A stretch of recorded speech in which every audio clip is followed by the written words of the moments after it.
रात के 11 बज रहे हैं, क्लाइंट का पेमेंट अभी तक नहीं आया, बैंक अकाउंट में बहुत कम पैसे पड़े हैं और तभी dear customer, your SIP of ₹5,000 could not be processed due to insufficient balance. Screen पे रेड क्रॉस, दिल में गिल्ट, दिमाग में एक ही सवाल, मैं ही गलत हूँ। ये सिस्टम मेरे जैसी इनकम समझता ही नहीं है। अगर तुम्हारा इनकम हर महीने सेम नहीं आता तो ये गिल्ट ऑलमोस्ट डिफ़ॉल्ट सेटिंग बन जाता है। लेकिन प्रॉब्लम तुम नहीं हो, प्रॉब्लम है वो एजम्पशन जिसके ऊपर पूरा SIP का मार्केटिंग बिल्ट हुआ है। Fixed rate, fixed amount, fixed discipline. आज इस वीडियो में हम ये एजम्पशन को तोड़ने वाले हैं और देखेंगे कि इर्रेगुलर इनकम वाले लोग एक्चुअली SIP कैसे कर सकते हैं बिना झूठ बोल के, बिना ड्रामा किए। इंडिया में म्यूचुअल फंड SIP आज बैकबोन बन चुका है इन्वेस्टिंग का। 2025 में total SIP contribution record level पे पहुंच गया था, लगभग 3.34 लाख करोड़ रुपए एक साल में, और लास्ट के महीनों में हर महीने 29,000 करोड़ रुपए से ज़्यादा लोग SIP में डाल रहे थे। दिसंबर में तो ये नंबर 31,000 करोड़ को भी क्रॉस कर गया। मतलब देश का मिडिल क्लास एक ही गाना बार बार सुन रहा है, हर महीने सेम डेट पे सेम अमाउंट इन्वेस्ट करो, बस लाइफ सेट है। सुनने में बड़ा सूदिंग लगता है, बस एक छोटा सा इशू है। जिन लोगों के लिए ये मैसेज बनाया गया था, salary fixed, credit of first, predictable cash flow, उनसे काफ़ी ज़्यादा लोग ऐसे हैं जिनका इनकम या तो कैश बेस्ड है, या सीजनल है, या डायरेक्टली मार्केट के मूड पे डिपेंड करता है। इंडिया का मेजॉरिटी वर्कफोर्स इनफॉर्मल सेक्टर में काम करता है, जहां इनकम इरेगुलर है, प्रोटेक्शन कम है और वॉलेटिलिटी बहुत हाई है। फिर सवाल सिंपल है, जब इनकम हर महीने सेम नहीं है तो सेम SIP का आइडिया इतना पॉपुलर क्यों है? आज के टाइम में freelancers, agents, traders, business owners, MSME industrialist, delivery partners, cab drivers, commission based लोग, इवन स्मॉल शॉपकीपर्स, सबके इनकम ग्राफ का शेप एक जैसा नहीं होता है। किसी महीने बूम, किसी महीने एवरेज और किसी महीने बिल्कुल कुछ नहीं। पर SIP का फॉर्म भरते वक्त सबसे एक ही चीज़ पूछी जाती है, कितने अमाउंट हर महीने इन्वेस्ट होगी। सिस्टम कभी ये नहीं पूछता कितना अमाउंट हर महीने एटलीस्ट गारंटेड इनकम में आएगा। ये मिसमैच सबसे डेंजरस है, क्योंकि मार्केट का रिस्क तो म्यूचुअल फंड मैनेज कर रहा है, पर कैश फ्लो का रिस्क वो तो इन्वेस्टर को खुद मैनेज करना है। चलो एक कैरेक्टर इमेजिन करते हैं, रोहन। रोहन दिल्ली में फ्रीलांसर है, ग्राफिक डिज़ाइनिंग का काम करता है, कभी एजेंसी से, कभी डायरेक्टली क्लाइंट से। उसका हर महीना कुछ ऐसा दिख सकता है, जनवरी में 90,000 इनकम, फरवरी में 40,000, मार्च में कुछ भी नहीं क्योंकि 2 क्लाइंट्स ने पेमेंट डिले कर दी, अप्रैल में इकट्ठे 1,10,000 रुपये। एवरेज देखो तो ठीक लगता है, but cash flow roller coaster. अब रोहन ने यूट्यूब पे 2 वीडियो देख लिए, दोनों का मैसेज सिंपल था, time in the market is more important than timing the market. SIP चालू करो, फ्यूचर सिक्योर करो। इंस्पायर्ड होके रोहन ने 20,000 रुपये पर मंथ की SIP चालू कर दी। जनवरी माहौल मस्त था, सिप भी हो गया, खर्चा भी निकल गया। फरवरी थोड़ा टाइट पर एडजस्ट कर लिया। मार्च इनकम ज़ीरो, लेकिन SIP मैंडेट तो चल रहा है। Result, bank SMS, SIP mandate failed, bank charges लगे, AMC साइड पे फेलियर मार्क लगा, और रोहन के दिमाग में एक आवाज़ आई, मैं डिसिप्लिन मेंटेन नहीं कर पाया, शायद इन्वेस्टिंग मेरे बस की बात नहीं है। यहाँ पे जो डैमेज हुआ वो मार्केट ने नहीं किया, वो किया एक ऐसे सिस्टम ने जो अज्यूम करता है कि तुम्हारी ज़िंदगी एक्सेल शीट की लाइन जैसी स्ट्रेट है। टेक्निकल लेवल पे SIP सिंपल है, हर महीने एक फिक्स डेट पे बैंक से एक fixed amount mutual fund scheme में ट्रांसफ़र हो जाता है। प्राइस जो भी हो उस दिन, उस हिसाब से यूनिट्स मिल जाते हैं। लॉन्ग टर्म में एवरेज प्राइस स्मूथ हो जाता है। ये स्टोरी सबने 1000 बार सुनी है, पर जो पार्ट रेयरली एक्सप्लेन होता है वो है कैश फ्लो का SIP। हमारी लाइफ में एक्चुअली SIP 3 जगह चल रहा है। नंबर 1, इनकम SIP, कब कब पैसे हमारे इनकम में ऐड होते हैं। नंबर 2 एक्सपेंस एसआईपी, किराया, ईएमआई, स्कूल फीस, ग्रॉसरीज, सबका अपना अपना मैंडेट है। Number 3 investment SIP, mutual funds, RDs, bank policies, insurance policies, अलग अलग इन्वेस्टमेंट एवेन्यूज़। इरेगुलर इनकम वाले के लिए असली गेम ये है।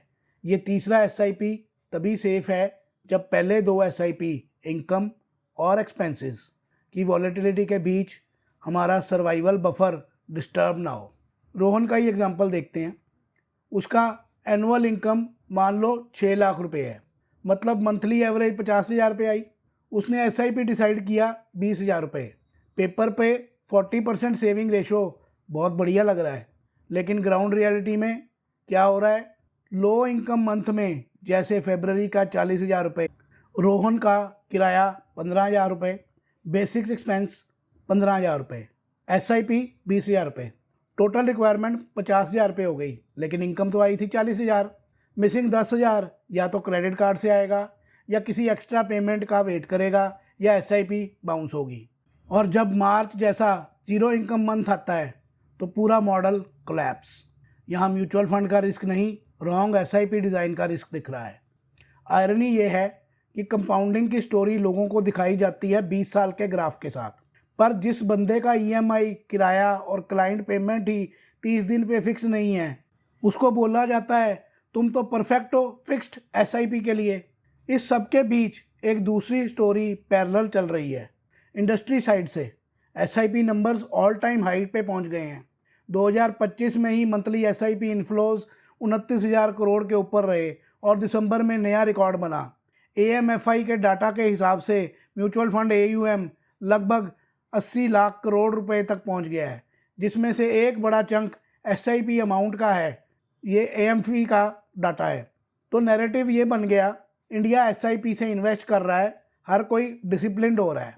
पर ग्राउंड पे इरेगुलर इनकम वाले लोगों के पास 3 ऑप्शंस ही बचते हैं।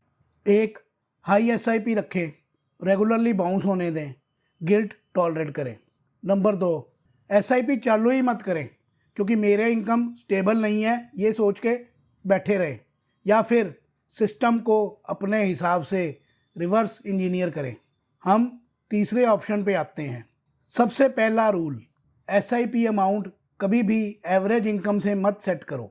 एसआईपी अमाउंट हमेशा हमारे लोएस्ट रियलिस्टिक इनकम मंथ पे सेट करना चाहिए। कैसे? पिछले 12 महीने का डाटा उठाओ, देखो सबसे ख़राब 2-3 महीने का नेट इनकम क्या था। मान लो वो 30,000 रुपये था। अब एक सिंपल क्वेश्चन, अगर हर महीने सिर्फ 30,000 ही आता हो तो तुम बिना स्ट्रेस के कितना इन्वेस्ट कर सकते हो? शायद 3,000, मे बी 5,000। यही तुम्हारा कोर एसआईपी अमाउंट है। ये वो एसआईपी है जो बैंक मैंडेट पे चलेगा, ऑटो डेबिट होगा बिना नेगोशिएशन के।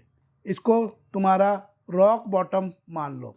इवन एडवाइज़र्स भी फ्रीलांसर्स को कुछ ऐसा ही सजेस्ट करते हैं।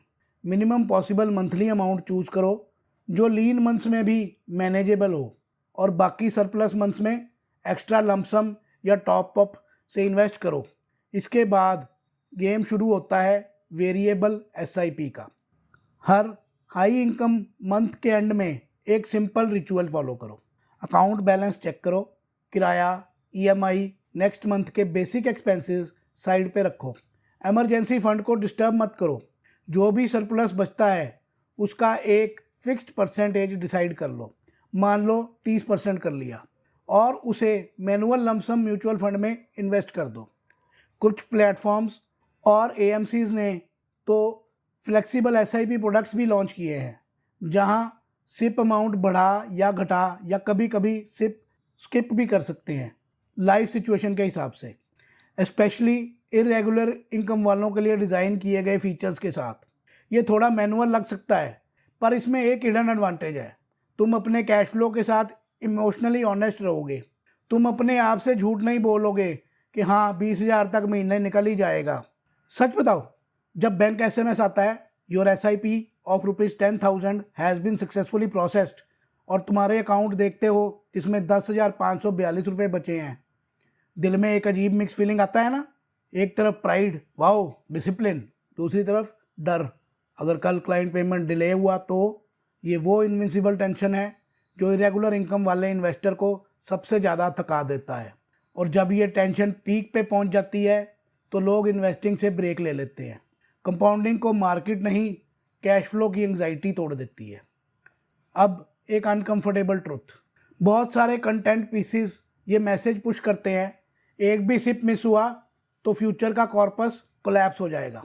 मैथमेटिक्स बोलता है ऐसा नहीं होता। 20 साल के हॉरिजन में अगर हम कभी कभी लो इनकम मंथ में SIP स्किप कर देंगे और हाई इनकम मंथ्स में थोड़ा ज़्यादा डाल देंगे तो ओवरऑल कंपाउंडिंग का इफेक्ट फिर भी पावरफुल रहेगा। जो चीज़ कंपाउंडिंग को किल करती है वो 1-2 मिस नहीं, वो होती है 3-4 बाउंस के बाद सिप बंद कर देना।